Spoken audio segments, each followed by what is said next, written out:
Selamat malam. Assalamualaikum warahmatullahi wabarakatuh. Perkenalkan, saya Ahmad Pujianto, NDH 03, peserta Latsar Angkatan 11, Puslatbang KDOD LAN Samarinda. Pada kesempatan malam kali ini, kami akan melakukan review materi diklat tentang anti korupsi yang tadi disampaikan oleh beliau Bapak Hari Rahmadi. Bapak dan Ibu, barangkali mungkin setiap hari telinga kita mendengar kata korupsi, ya, baik itu yang ada di media massa maupun kita baca dari media cetak. Nah, pengertian dari korupsi itu sendiri sangat beragam. Ya, mengambil apa yang bukan menjadi hak kita itu juga pengertian dari korupsi. Memakai atau menghabiskan uang negara untuk kepentingan pribadi itu juga bagian dari korupsi. Memakai barang milik negara untuk kepentingan pribadi yang bukan atau yang tidak ada kaitannya dengan pekerjaan itu juga bagian dari korupsi. Datang kerja terlambat kemudian pulang sebelum waktunya itu juga bagian dari korupsi. Nah, melihat fenomena itu, maka korupsi itu sebenarnya sangat dekat dengan kehidupan kita, atau bahkan mungkin kita pernah melakukan, entah itu kita sengaja ataupun tidak. Nah, terkait dengan nilai-nilai anti korupsi, maka yang harus kita pegang ada 9 nilai anti korupsi. Yang pertama adalah nilai jujur. Kemudian yang kedua adalah peduli. Yang ketiga mandiri. Yang keempat adalah disiplin. Kemudian tanggung jawab. Selanjutnya adalah kerja keras, sederhana, berani, dan juga adil. Nah, ada hal yang menarik di sini Bapak dan Ibu terkait kesederhanaan. Sebenarnya kalau kehidupan kita itu sederhana, kemudian apa adanya, maka barangkali mungkin terkait korupsi yang itu sifatnya adalah pengayaan diri atau mengumpulkan materi sebanyak-banyaknya yang bukan menjadi hak kita, itu sebenarnya bisa kita hindari sebenarnya, ya. Nah, kemudian terkait dengan korupsi yang sering dilakukan, ya, atau bahkan yang mungkin sering kita baca di media massa maupun kita dengar melalui media elektronik, ada 3 tingkatannya itu yang sering dilakukan oleh pejabat kita, ya.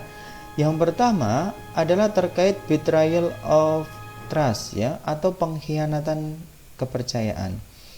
Bapak dan Ibu, tentu saja bahwa seseorang itu bisa dilantik menjadi pejabat tertentu karena adanya unsur kepercayaan, ya, sehingga harapannya seseorang itu dilantik menjadi pejabat tertentu mampu melaksanakan amanah dengan sebaik-baiknya. Nah, awal dari korupsi adalah pengkhianatan terhadap amanah yang diberikan, ya, pengkhianatan terhadap kepercayaan yang diberikan. Itu adalah awal. Sehingga kalau seseorang sudah berkhianat terhadap kepercayaan, maka akan masuk ke tahap berikutnya, yaitu abuse of power. Artinya bahwa di sana terjadi penyalahgunaan wewenang, penyalahgunaan jabatan, ya, sehingga seharusnya jabatan itu digunakan untuk bagaimana mencapai tujuan organisasi dengan sebaik-baiknya, maka ini diselewengkan, ya, sehingga di sini peluang korupsi itu akan semakin tampak.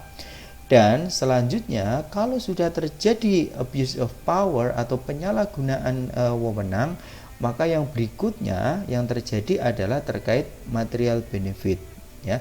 Sehingga ketika jabatan sudah diselewengkan, maka terjadi bagaimana seseorang untuk mengambil manfaat dari apa yang bukan menjadi haknya. Nah, materi ini sangat penting sekali bagi kita, terutama adalah ASN atau PNS, karena sebagai pelayan publik, sebagai pelaksana kebijakan pemerintah dan perekat pemersatu bangsa, maka seharusnya nilai-nilai anti korupsi itu benar-benar kita tanamkan di hati kita.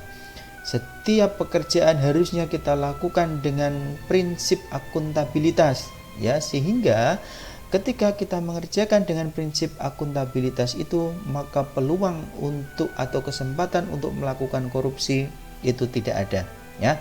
Karena bagaimanapun juga rumus untuk perilaku korupsi salah satunya adalah karena ada niat dari pelakunya, kemudian juga kelemahan dari pengawasan, dan satu-satunya adalah adanya kesempatan. Sehingga ketika niat kita itu bekerja dengan baik, kemudian kesempatan itu akan menjadi sempit dan pengawasan itu akan lebih ketat, maka tentu saja kita tidak ada celah untuk melakukan korupsi. Nah, apa yang harus kita lakukan? Yang harus kita lakukan adalah yang pertama harus yang kita tanamkan adalah niatkan, ya, bahwa kita niat bekerja adalah untuk mencari nafkah yang baik bagi keluarga kita, ya. Sehingga dari sini karena niat itu sudah baik, mencari nafkah bagian dari ibadah, maka seharusnya perilaku-perilaku yang mengarah korupsi itu tidak ada, ya. Itu yang pertama. Kemudian yang kedua, berikutnya, setelah niat itu tidak ada, ya, maka hal yang harus kita lakukan selanjutnya adalah setiap apa yang kita lakukan harusnya itu bisa kita pertanggungjawabkan, baik itu kepada diri sendiri, kepada rekan, kemudian kepada pimpinan, dan juga kepada Tuhan, ya. Sehingga harus kita tanamkan di hati kita sebagai seorang ASN niat, semangat, dan juga komitmen untuk tidak melakukan korupsi, ya. Niat itu kita tanamkan di dalam hati, bisa kita ucapkan dengan lisan, dan yang paling penting dalam perilaku kita kesehariannya adalah menunjukkan sikap-sikap anti korupsi. Sekian dari kami, terima kasih. Assalamualaikum warahmatullahi wabarakatuh.